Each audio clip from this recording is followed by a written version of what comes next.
Thanks for tuning in to Proline TV as we talk about Selection Sunday. That's right. This is one of the biggest days of the year in college basketball. We've been here for several weeks now, just leading up to this moment. And Jim, it's finally here.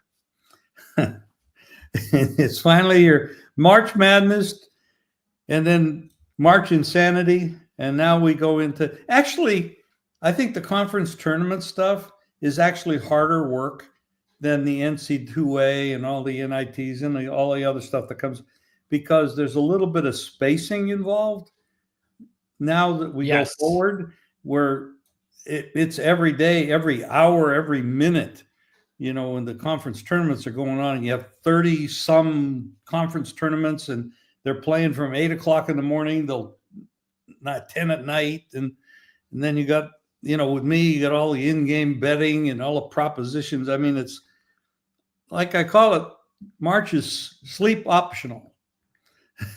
Yeah, no, that's a great point, Jim, is talking about the difference between how hard it is. And we talk all the time about, like the Delawares having to play 5 games in 5 days and all that stuff. And it's just crazy, but it's still hard even. And because like you said, we're not going to see this during the NCAA tournament. You're not playing 2 days or 3 days in 3 games in 3 days, or 2 days, even in 2 days. So it's a completely different situation, which is why, a lot of the time when you see teams that maybe you like and they don't perform very well, say they won a semifinal game and they maybe don't perform well in the championship game, or they play well in the quarters and don't play in the semis. Well, I wouldn't be too crazy about it, because it's not something that's going to happen come tournament time, come NCAA tournament time. The other thing, and that's a good point, before the conference tournament started, there was some conversation by some people that maybe you're better off going out early to give your players a chance to rest up. It's been a long season, not to press and play those 5 games in 5 days if you already feel that you're in. But yes, a team like Delaware doesn't have a choice. They're not getting in unless they win the darn thing. So 5 games in 5 days for a team that doesn't have a lot of depth is a very difficult, almost impossible thing to accomplish. But and once in a while it happens, and it does happen. They do get through, but it's really unfair, honestly. Well, I mean, what else are you going to do, though? I guess you could. There's a lot of people don't think that the conference tournaments even should exist, because you play the whole season to get there, and then you win the whole season, you dominate your conference, but if you don't win the tournament, you don't get in, and it's a one-bid conference, and then you're sitting at home with a 28-2 record. Yeah. And the team that's 15-15 is in because they got hot at the right time. It's all about money, and Well, how about, though? I think some of the tournaments have taken some good measures lately, and I think they should even do more. And more of these mid-majors should do more of this. And that is, why don't you just give these teams that have won their regular season title, give them a double, triple bye, put them in the championship game. Have them just sitting there at home in the championship game, waiting for all the other teams, except if you're like second, third, fourth, maybe you get one bye. But the championship team just gets to sit there.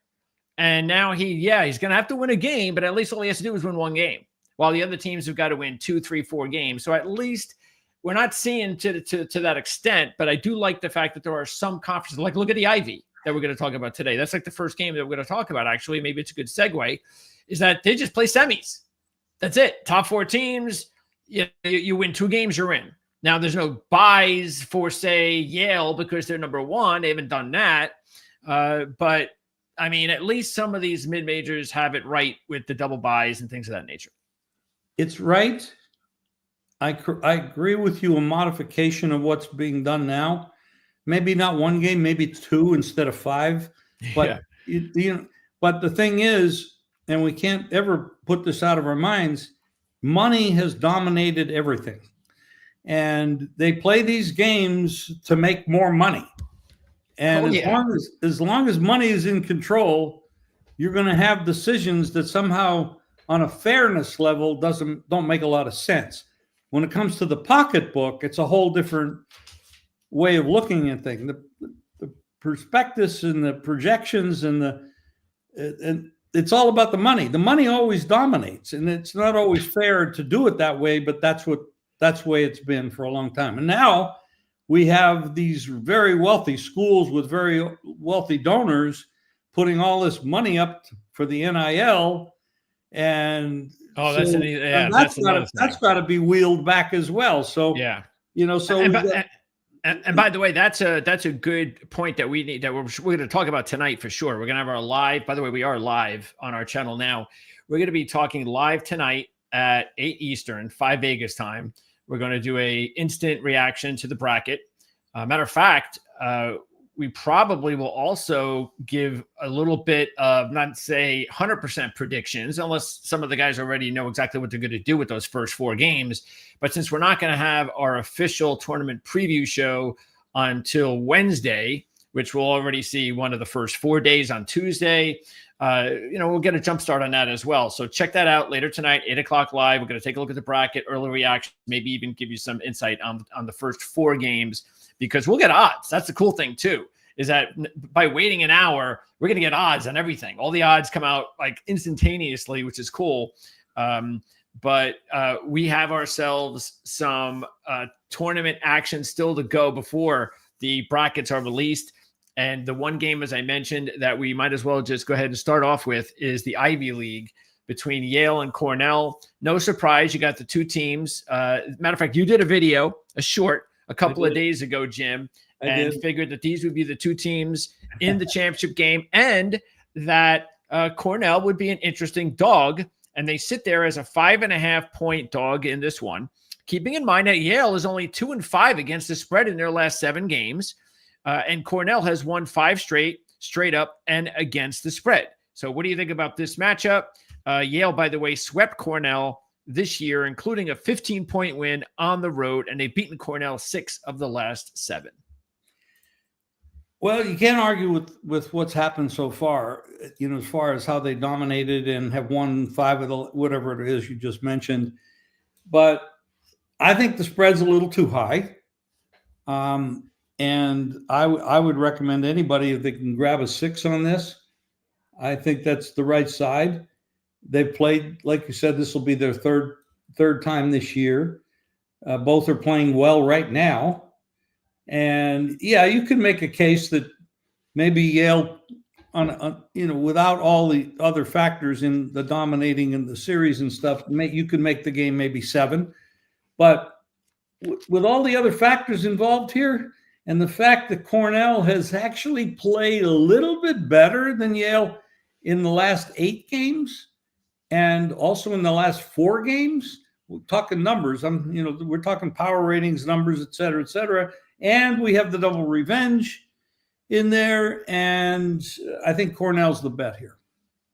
Okay, yeah, I mean, I agree. I'll take the points. I still think Yale will probably find a way, but let's keep in mind, this is not the same Yale team that we saw last year that beat Auburn.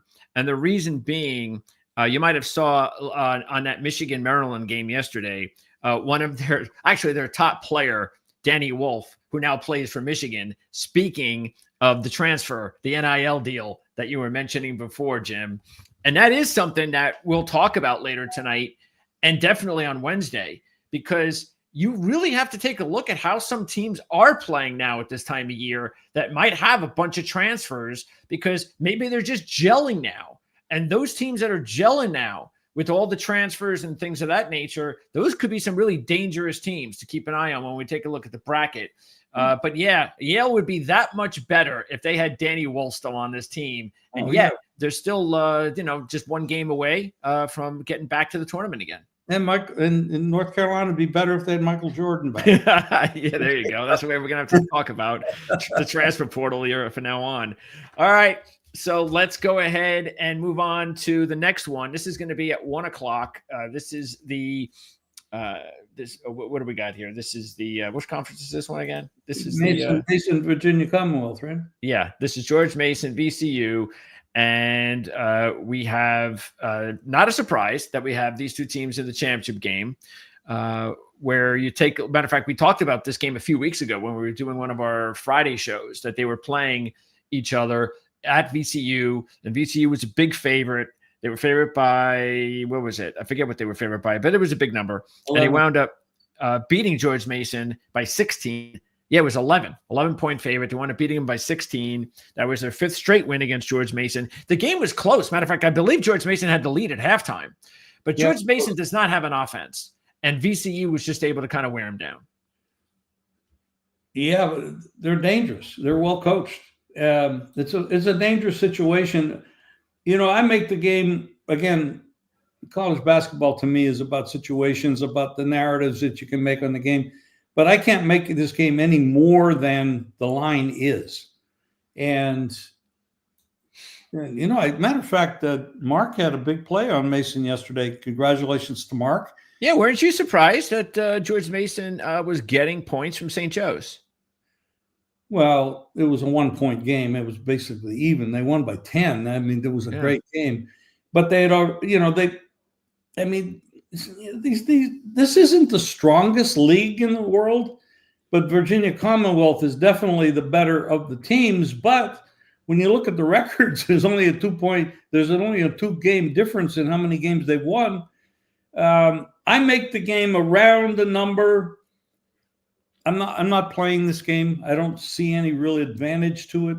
And it's all about numbers. It's, I'm in the betting business and I want to win. So I don't see an edge here. They're an 8.5-point favorite. They just beat Loyola by 7. And that game was actually pretty close. I mean, Loyola hung around. They did. And it was a tight game, but then, VCU pulled away there at the end. They've won 11 out of 12. The Rams have. But they're just 1-2-1 against the spread in their last 4, even though they're 20-10 against the spread on the season compared to George Mason 15-17. It is. It's a lot of points because it does look like it probably goes down the same way the game went down yesterday. Probably be tight, and then VCU is just too good, and they'll just probably pull away. Well, VCU has a style that can cause people a lot of trouble. You really don't want to play this team. Especially early on, if they're a dog in some game as this goes forward, and we assume they're getting in. Oh yeah, of course. Yeah. They could be very dangerous. They're not the Auburns or the Floridas or the Houstons, but they are a very dangerous team. Yep. And they also have some seniors on the team, so they have some veteran leadership. And absolutely, I agree. I think this could be one of those bracket buster teams that we could see in the Sweet 16, depending on how it all breaks down. Okay, now let's move on. That was the Atlantic 10. Now let's move on to the SEC. This will also be at 1 o'clock. Tennessee and Florida. And Florida, wow, they're a 5-point favorite in this one. And it's going up. It's been going up. This game opened 3.5. And that's what it was yesterday in the Alabama game. And now everybody's betting Florida. Well, Florida's a money line play here. You don't want to lay. I have my Florida very blue shorts and my orange t-shirt. Even though you could probably say Tennessee's in there too, but that's why I want to put the blue shorts on. So this is what a Florida Gator would dress like. So we don't know who you're on because you're dressed in all kinds of colors. Yeah, well, come on. I'm on Florida. And I'd stay away from this game though, because we remember this is that series that we saw this year where Florida beat Tennessee by 30 at home. And then they reversed. And Tennessee won by 20 at Tennessee. We absolutely learned nothing from those two games. No. The thing is, I think it comes down here. Florida. I like Florida's talent better. Yeah, they're the better team. Do I like laying 5 or 5.5 with them? Now, granted, it was earlier, so I got a better number. Or you could play a money line. I like Florida in the game. I'm not going to chase a big number here. You could easily get. And now, comes down to coaching. If you were going to choose one of these coaches, which one would you want in the last minute or two? Well, let's put it this way. I know which one I wouldn't want. How about that? Can I answer it that way? Well, it gives you the same answer. Yeah, pretty much. Yeah. So, yeah, this Florida team is playing their best basketball, really. I mean, they've won 11 out of 12. And keep this in mind. This is, to me, this is the clincher and why I think the line and everybody's betting them. Florida is 25-8 against the spread this year. Not only are they one of the top 4 teams in college basketball, but they have one of the best spread lines in college basketball. That is a lethal combination. Basically, what that means is the odds makers have totally underrated this team all year. They have. That's what that means. That's right. Yeah. That's what that means. And they did it again. That's why it was 3 and now it's 5. Okay. And I mean, over the year, I'm going to give you these numbers. I mean, numbers are boring, but they matter to a guy that's a professional bettor like I am. Over the year, Florida's power rating was 95.9 on my scale. Everybody has a different scale. Over the last 8 games, they're 98.3. Over the last 4 games, they're 105.3. So what I like is that progression, how strong they're getting. Now, on the other side, Tennessee was a 93.2, went to an 89.1, and now an 86.1. Oh. So they're falling, even though they won and pulled off some upsets based on who they played and how they. So when you're looking at that, the progression is like this. Yep. One's going up, one's going down. Now, those numbers can change because what it comes down to at the end of the game, this team makes the 3, the other team misses the 3. That's a 6-point difference. Yeah. And when you get down to the end of the game at this time of year, missing the foul shot, the guy throws up a chucker. And he. Well, did you see the end of the Arizona game last night? I did not. Okay. So remember the point spread was 6. Yes. And don't forget, yesterday, if you were watching, Jim, you recommended going money line with Houston, money line with St. John's. We talked about money line Akron. Just do the money lines on those. And that needed with Akron, by the way. If you used Akron in there, you did that, it made money. Okay, so anyway, that was a parlay money line. But anyway, the fact is that they were 6-point favorite, 6.5-point favorite. It's now, so let's say it was 6.5 actually when we were talking. So it is now a 6-point game. There are 7 seconds left, and Houston is going to inbounds the ball. Why on earth is Arizona chasing the guy around from Houston to foul him?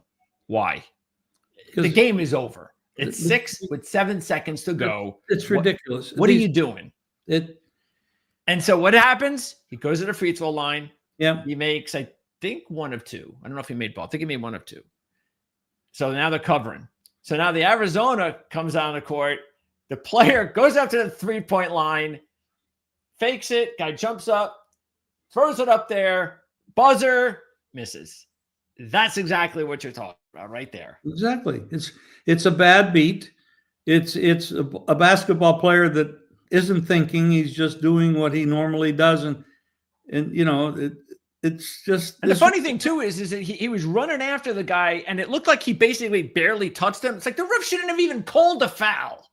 It's like, come on. It wasn't like he did this. It's like he barely touched him. Well, now wait a minute. Trying to catch him like this. Let me say, competent refereeing is an oxymoron. It's almost like, you know, forget about it. We don't need to go down that road. No, we don't want to go down that road. Okay. So anyway, by the way, if you have any questions for us, comments on any of the games today, let us know. Just type comment right now, question, and we'll be able to respond since we're live on the air. Okay, let's now let's go to the next last 2. We have the American Athletic. And once again, probably the 2 best teams. Another situation where I was surprised, just like I was surprised George Mason was a small dog. I was kind of surprised to see UAB as a small dog to North Texas, even though I understand North Texas is a pretty decent team as well. But I think we've kind of felt that UAB was the second best team in this conference, and here they are with their chance to make this a 2-bid league. So UAB gets the win, beats North Texas by 10. Memphis, meanwhile, struggles beat Tulane. And a lot of bubble teams were feeling pretty happy that Memphis barely got by. because they don't want to see UAB win in this conference. UAB is a bubble team, but they're on the outs. So Memphis, we know they're in. They're a 3.5-point favorite. They've won 15 of 16. They beat UAB both times this year, straight up and against the spread by a total of 30 points. What do you think about this one? Memphis, by the way, 0-2 against the spread so far in the tournament. They were 8.5-point favorite in both games, and they did not cover either spread. But now it's 3.5. Well, a couple of weeks ago, I had UAB against Memphis, and it was halftime, and I had the lead, and I thought I had. That was this one, huh? This was at UAB, and Memphis came out in the second half, and their athleticism just blew them off the court. Yep. Yeah, and I lost that. I mean, UAB has the capability of beating this team straight up, and I'm not going to. 3.5 is too low. It's just too low. It's just not. It's not a good number. It's a bad number. Now, I like UAB in the game, but not at this number when the game should be 6. I'm not taking short numbers to try to make a point, you know. Now, so you would money line Memphis? Well, no, I'm not going to touch it. Okay. By the way, they were a 1-point dog. Memphis was in that game at UAB. Dog.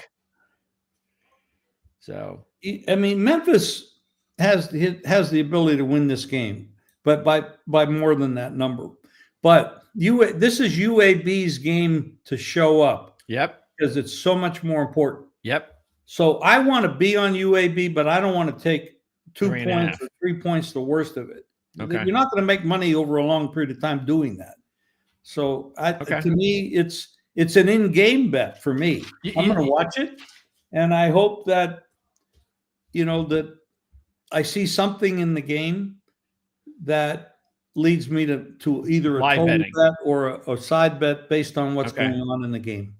And, you know, look, I don't want to – honestly, I've been rooting for Memphis because there are bubble teams that I believe deserve to be in, and I'm wondering whether or not they're going to get in. I know Xavier's one of them. I'd like to see Xavier in there. I know Texas is one. I don't want to see them in there. And I don't even want to see North Carolina in there. They're a bubble team right now. So there are some really interesting bubble teams. Memphis is not a bubble team. No, UAB is. UAB, if they win, they're going to take one of the at-large bids away from a North Carolina, a Xavier, or very Texas. Possible. I'd rather see UAB in there than North Carolina, but I would too.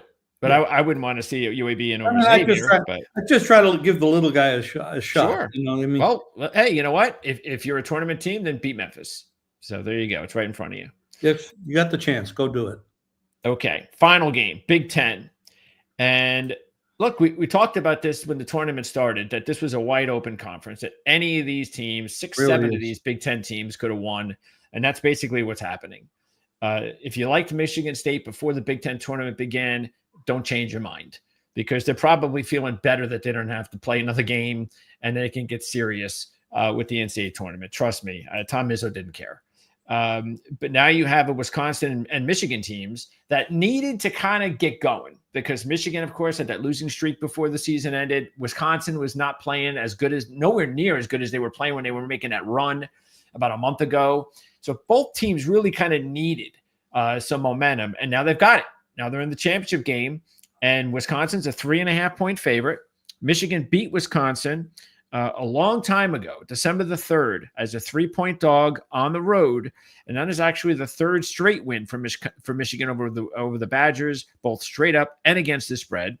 The Badgers, though, have a better spread record, as you can see here this season, 21-12 to 15-18.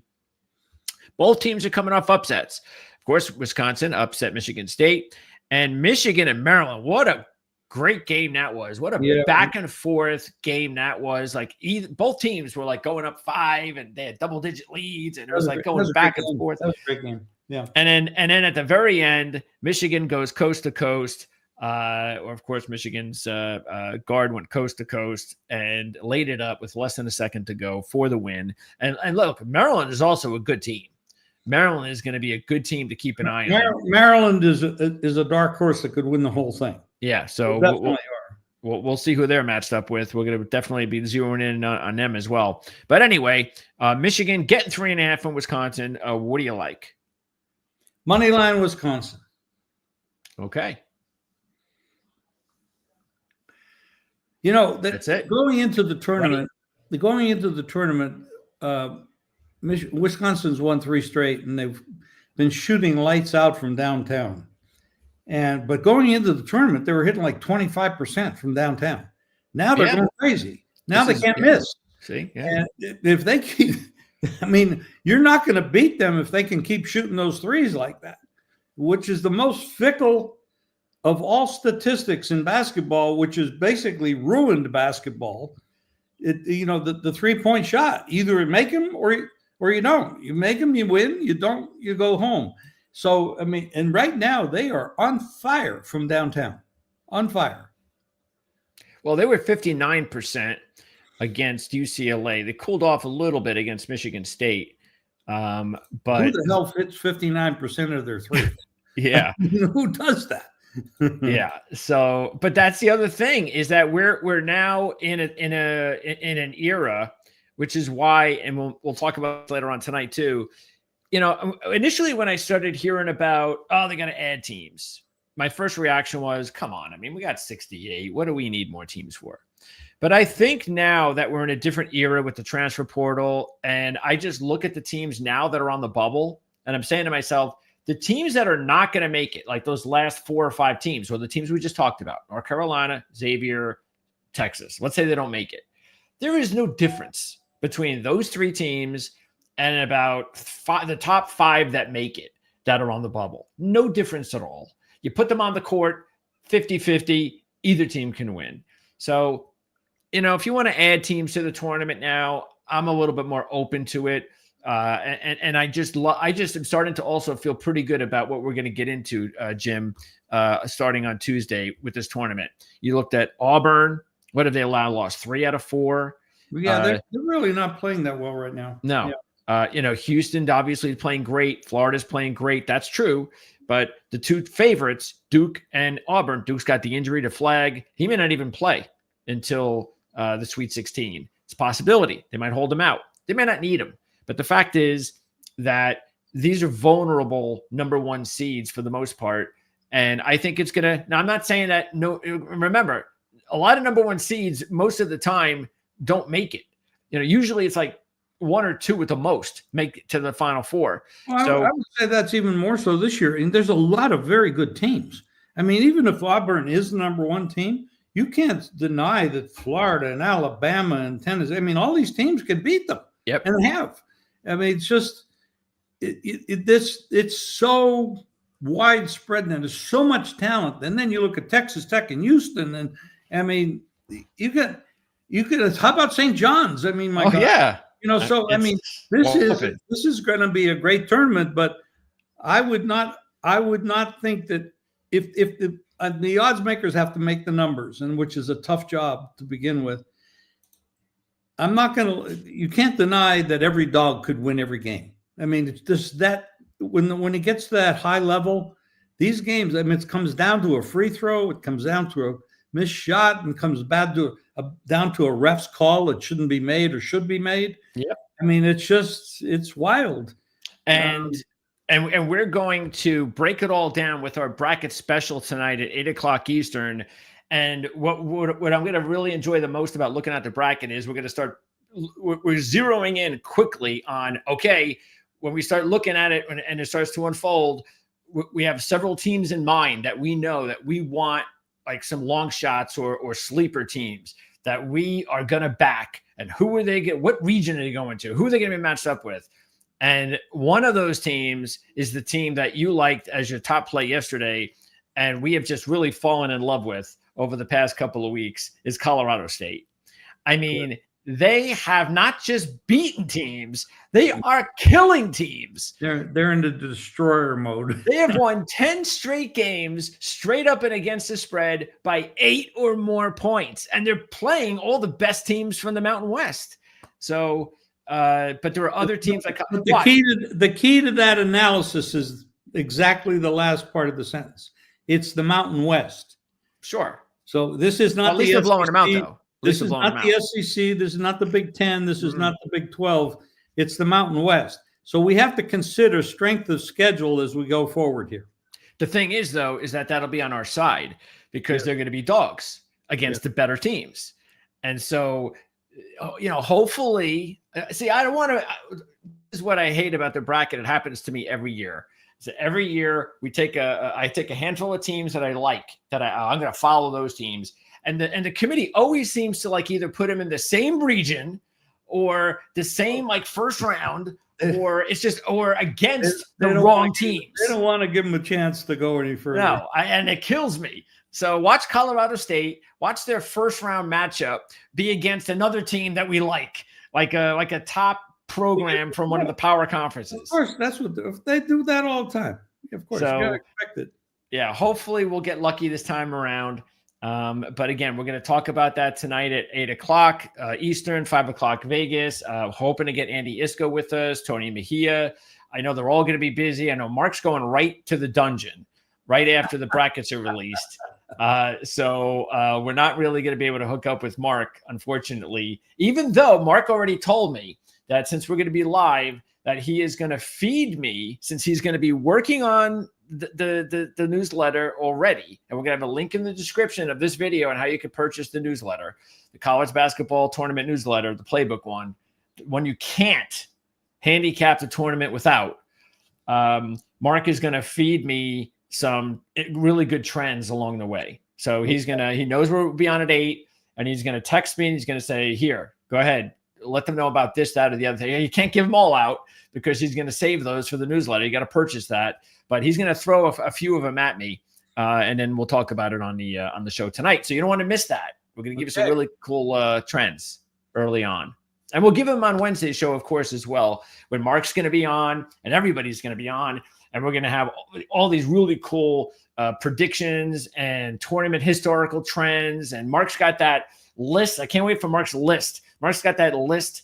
It's like a formula that tells you that if you're not in this list, like if you're not one of these like 7 or 8 teams in this list, yep, you got like a 5% chance of winning the tournament. True. So you have to be on this list, and I can't wait to see who's on that list when we talk to Mark on Wednesday. So Jim, appreciate your time as always. Thank you, Greg. You too. And this went off well since we were live for the first time. So again, thanks to everybody that is tuning in live, and hopefully we'll see you again live tonight and also with our show on Wednesday. So for Jim Feist and Greg DePalma, don't forget to subscribe also if you haven't subscribed yet. Oh, Jim's already gone, prematurely left. And we'll see you next time right here on ProLine TV.